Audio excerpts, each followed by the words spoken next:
wind carried the smell of rain across the dry prairie, but it never came. The barn stood alone under the moonlight, boards creaking, lantern light bleeding through the cracks like the last breath of a dying world. Inside, boots scuffed over dirt, rough, deliberate, the kind that made animals shy and children run. She was on the floor, young, trembling, eyes wide with dust and fear. A burlap sack crushed against her chest as she gasped, the sound thin, desperate. "Please, just let me breathe," she sobbed, voice breaking in the shadows. The man above her didn't move. Whiskey stank on his breath. A scar split his cheek, and his eyes carried no mercy, only the cold amusement of a man who knew no law but his own. "Breathe," he muttered, boot grinding into the sack. "You'll breathe when I say." She clawed at the dirt, nails scraping wood, body jerking under the weight. The lantern swung overhead, throwing his shadow long across the wall like some devil made of fire and dust. And then, stillness. Her chest fell and didn't rise. For a moment, only the wind outside spoke. The man lifted the sack slow, looking at her pale face, lips parted, eyes half closed. He smirked, like he'd won some private war. From the hills, a rider slowed his horse. The rancher, broad shoulders, gray at the temples, eyes that had seen too many graves dug shallow in this land. He heard it, the faint cry before it went silent. He rode hard, hooves pounding earth, breath of the animal steaming in the cold. By the time he reached the barn, the door slammed open on empty hinges. The man was gone. Only the girl lay there, motionless, lantern glow painting her skin gold and lifeless. The rancher knelt beside her, hand trembling near her throat, searching for what little life the outlaw hadn't stolen. "Stay with me," he whispered, voice low as prayer.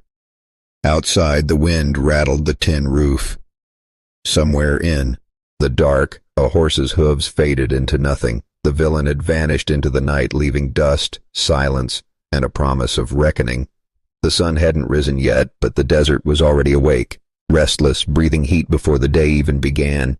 She came to with a sharp gasp, her wrists raw from rope, the taste of grit and blood on her tongue. The burlap sack was gone now, replaced by burning sand under her cheek. Her arms were tied to a half-buried post, the wind lifting her hair like black smoke across her face. The outlaw sat his horse 20 yards off, watching, hat low, cigarette glowing in the dark, the picture of a man who didn't care if she lived or died. "You're done," he said flatly, voice carried by the wind. "The sun'll finish what I started." She coughed, fought the ropes until her skin broke. "Why?" she rasped, barely a whisper. He spat into the dirt, laughed without humor. "Because it's easy."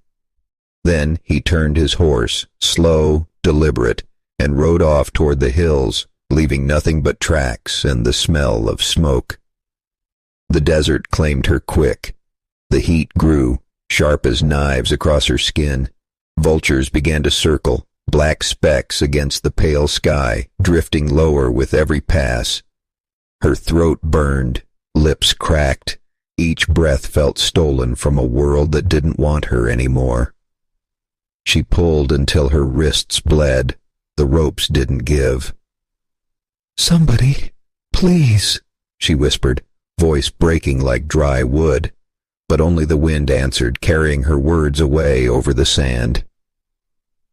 Hours crawled by. The sun rose, merciless, spilling white fire across the land. Her head dropped forward. Vision blurred.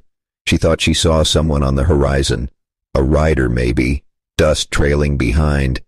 But it could have been heat, could have been nothing. She fought to stay awake. The vultures drifted closer. One landed 20 feet away, black wings folding like a cloak. It watched her with eyes like polished stone. Her breathing slowed. The desert began to fade around her, and just before the dark came for good, she heard it. Hooves, fast, coming closer. A rider, real this time, the rancher, and she clung to that sound like it was the last thing keeping her alive. The horse stopped hard in a cloud of dust, its flanks heaving, breath tearing from its lungs. The rancher swung down before the animal had even stilled, boots hitting sand with a thud. His eyes locked on the girl slumped against the post, head bowed, skin the color of ash under the desert sun. He knelt fast, knife flashing as he cut the ropes. "Easy now," he murmured, voice low, steady as a prayer. "You're safe." Her body sagged forward into his arms, light as a scarecrow.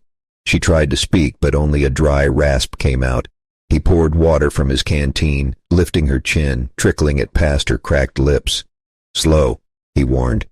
"Don't choke." Her eyes fluttered open, raw fear swimming there. He left me to die," she whispered. "I know." His jaw tightened. "Not today." He wrapped her in his coat, rough wool against her torn dress, then lifted her onto the horse. She swayed, clutching at the saddle horn like it was the only thing keeping her tethered to this world.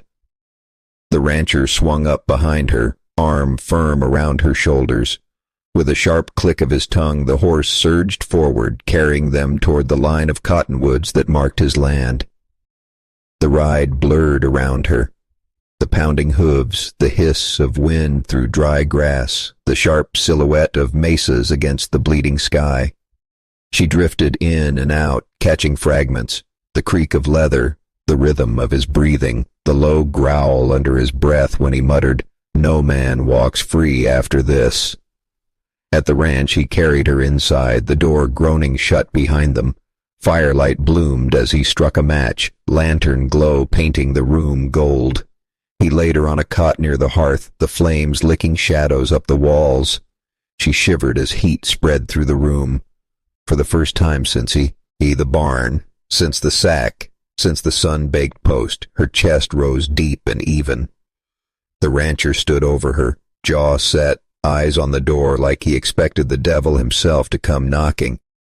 And when he spoke, it wasn't to her. "It ends here," he said softly. Dusk crept across the prairie like a slow bruise, staining the horizon orange and purple. The rancher stood at the edge of the cabin porch, boots pressed into the dirt, rifle resting against his shoulder.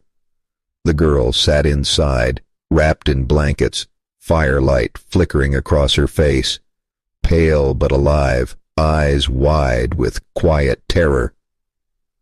Out in the distance, dust rose like smoke. A silhouette on horseback paused, hat low, spurs glinting. The outlaw had returned. He scanned the land, slow, deliberate, as if savoring the fear that lingered in the air. The rancher's hands tightened around the rifle. He didn't move, didn't speak.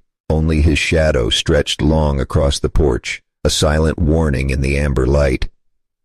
The outlaw dismounted, boots crunching on the hard earth. His voice carried a rasp that made the girl flinch. "Thought I'd lost you," he sneered. "Thought she'd be dead by now." "She's not yours," the rancher said, voice low, gravelly. "Not tonight. Not ever again." The outlaw laughed, a dry, cruel sound that rolled across the valley like thunder on empty hills. He took a step forward, hand brushing the pistol at his hip. The rancher moved a fraction, shadow shifting, stance steady. "You're walking away tonight," the rancher said. "Go on. Ride off before you dig yourself a deeper grave." The villain hesitated, eyes narrowing, his jaw flexed. He wanted the fight, wanted the fire, wanted to break her again. But something in the rancher, the calm, unflinching certainty, stayed his hand. He spat, muttered a curse under his breath, and turned back toward the rising dust of the road. Horse hooves kicked sparks from stow as he rode off, leaving nothing but fading echoes and the smell of dry earth. The girl let out a breath she hadn't realized she'd been holding. The rancher lowered the rifle, stepping back onto the porch. He kept his eyes on the horizon long after the dust had settled, jaw tight, hands trembling slightly from adrenaline. She reached out, hand brushing his arm. "Will he come back?" "Maybe," he admitted, voice soft but firm. "But we'll be ready." For the first time in days, silence settled over the ranch.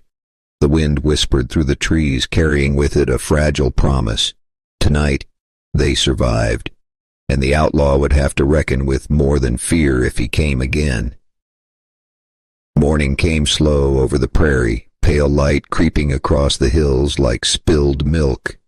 The rancher led the girl into town, boots crunching on gravel streets, the scent of smoke and horses thick in the air. She walked stiffly, still sore from rope burns and fear, but there was a new weight in her posture, survival, fragile but growing. The sheriff's office was a weathered building, wood-warped by years of sun and wind.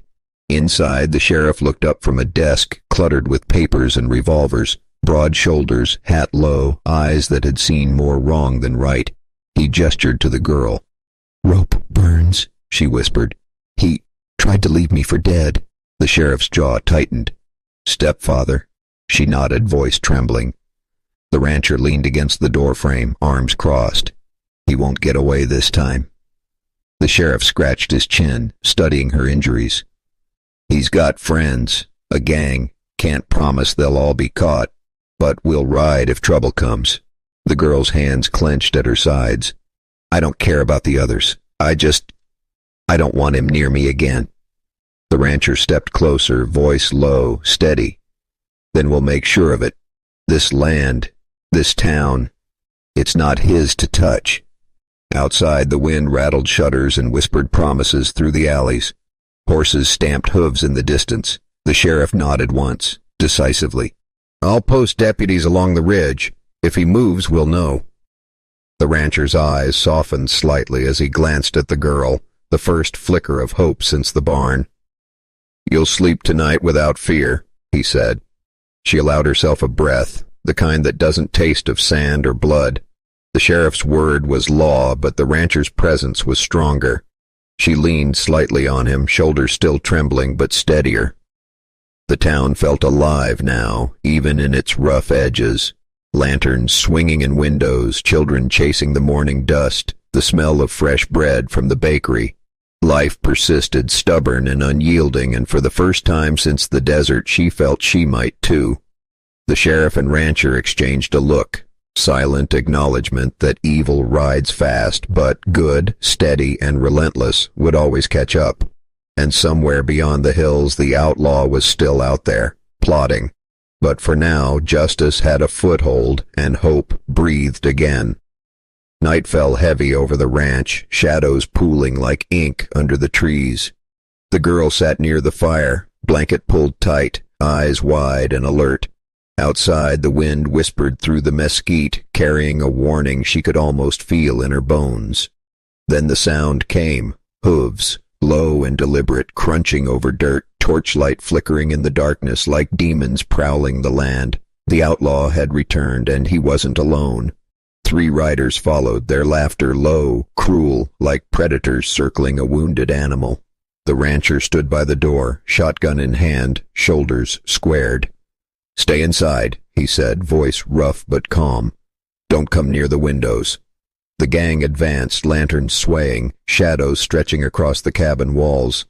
A rock struck the door, splintering wood. Fire caught the roof of the barn, sparks flying into the night. Horses screamed in panic, the sound sharp and raw. The girl's heart pounded, throat tight. She pressed herself against the floor, blanket over her head, listening to the chaos unfold. The rancher moved with precision, shouting, firing. Shots rang out, cracking through the night, each echo a promise of defiance. Dust rose, flames licked higher, and the men cursed, stumbling over roots and rocks. "Back off," he roared, "or you'll regret it." One of the gang slipped, catching a torch in his sleeve. Fire licked his arm. He yelped, dropping the lantern.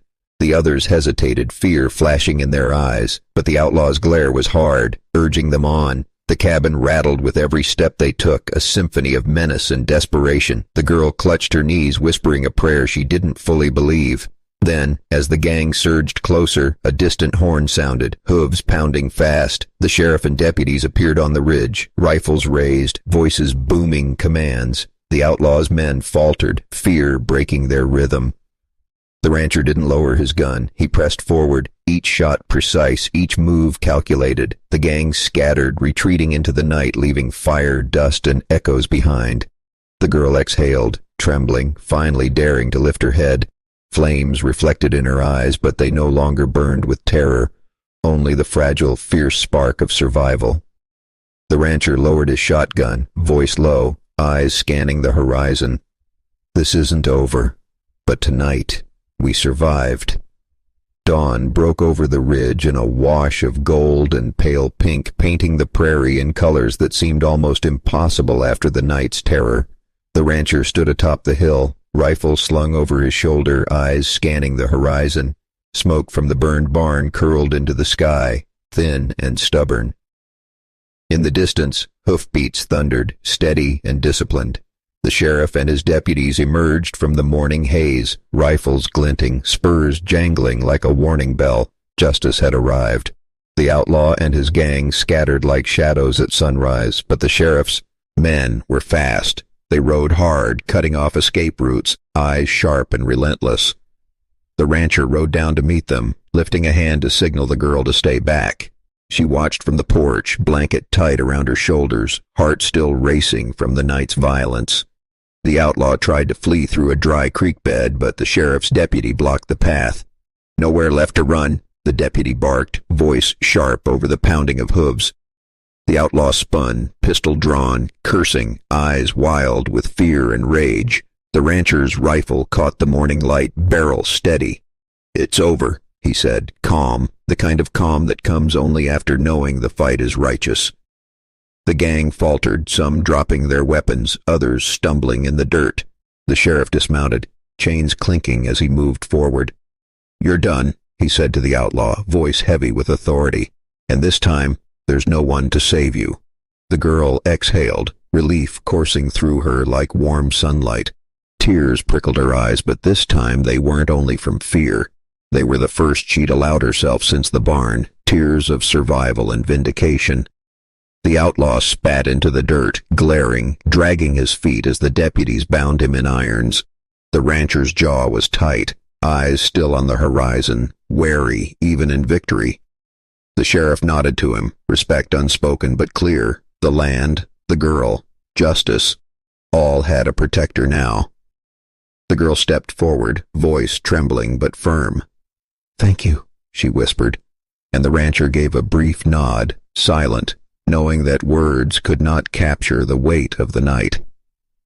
Above, the sun rose fully, burning away shadows, smoke, and fear. For the first time in a long while, the prairie felt alive again, steadfast, unbroken, and the outlaw, caught, would answer for every wrong he had done,